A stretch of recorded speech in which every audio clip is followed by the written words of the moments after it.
रही।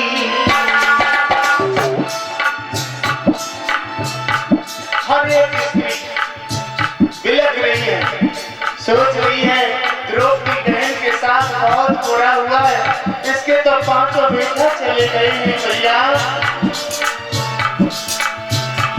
तेराओं में खून बह रहा था, अरे अबला गड़ी रो रही थी। द्रौपदी बात बिखराए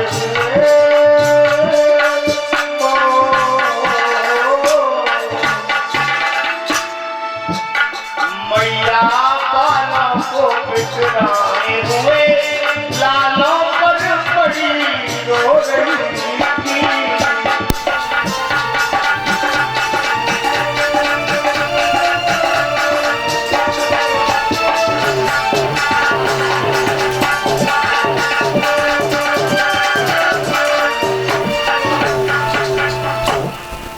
मैया रो रही है। द्रौपदी कभी तो माता बेहोश हो जाती है, बेहोश हो जाती हो जाता, और जब हो जाता है तो कहती है मेरा बेटा छोटा है, उठा गले से लगाती है, पूरा बदन चूर में लगता।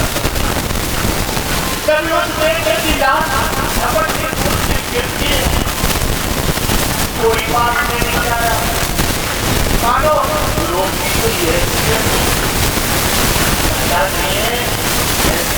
नारी नहीं है। 5 साल का 7 साल है, विकराल लोग बाल खाए,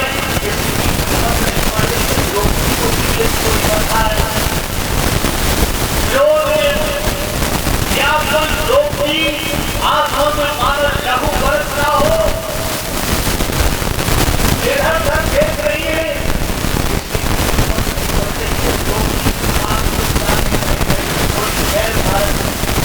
कोई नहीं जाना। तब तक क्या हुआ जब भगवान कन्हैया सबसे टूट गए और एक तरफ से भाग तो भीड़ गड़बड़ हटने लगी, पांडव भागते आ गए, कन्हैया आगे हैं और द्रौपदी की गले चली।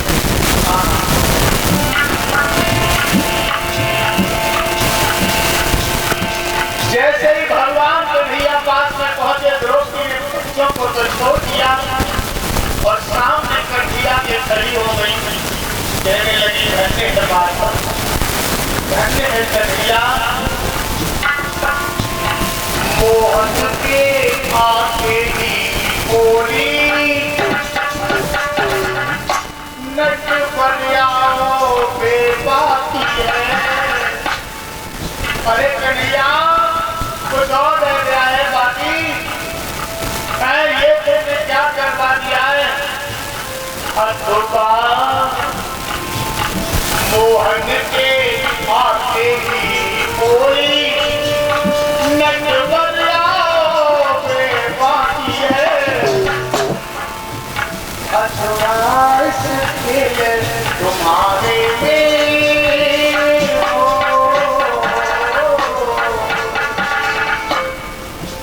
अथवा इसके तुम्हारे में क्या और कसर भी बाकी है।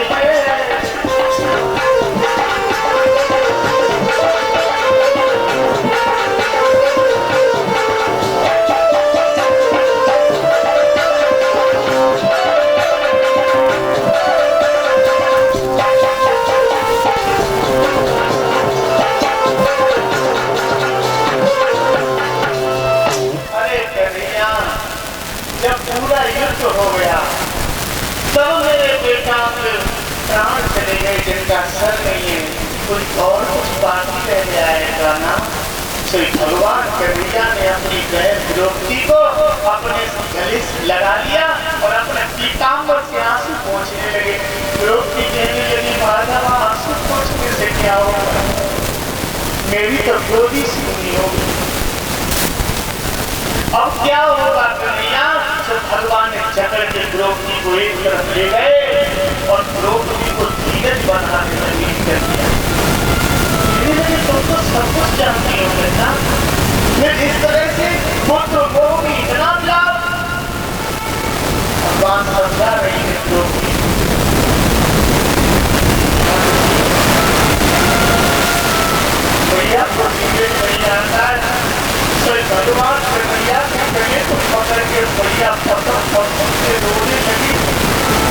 कहने लगी हो श्याम, मेरे बाल छोटे से बच्चे, अरे मेरे पतियों में किसी की हान हो जाती इस युग में तो मुझे इतना कष्ट नहीं होता। मेरे बारे बारे से बालक जिन्होंने अभी कुछ भी नहीं देखा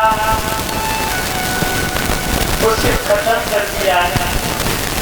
भगवान आंसू पहुंचते जा रहे और धीरे धीरे मैया को समझाते जा रहे, कहने लगे ध्यान धारण करो, कुछ नहीं हो जाएगा रोने से चिल्लाने से।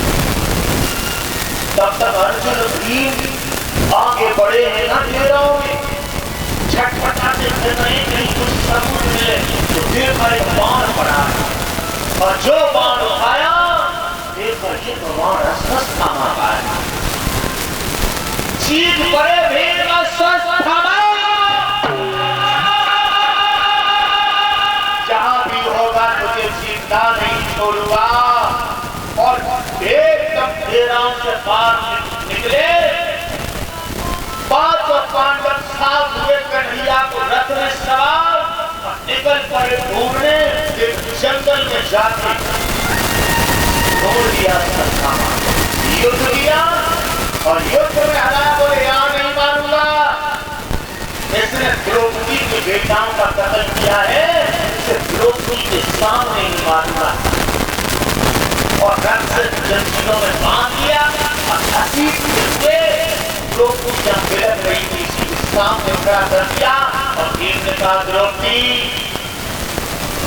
यही वो नीच है कमीना जिसने तुम्हारे 5 मासूम बच्चों का कत्ल किया है। यही वो अश्वत्थामा है, गुरु का पुत्र है, ये नीच ब्राह्मण है, दगाबाज ब्राह्मण है, इसने मेरे साथ घात किया है। और इतना ही इसकी बातों में बल था तो मुझसे सामने युद्ध करता। रात्रि में मेरे बच्चों का इसने कत्ल किया है। नहीं छोड़ूंगा तुझे, नहीं छोड़ूंगा। और गधा को ऐसे लहराते हुए अश्वत्थामा के सामने पहुंचे, कहने लगे ओरे कमीना बता तो तेरा क्या से हिसाब चुकाऊंगा।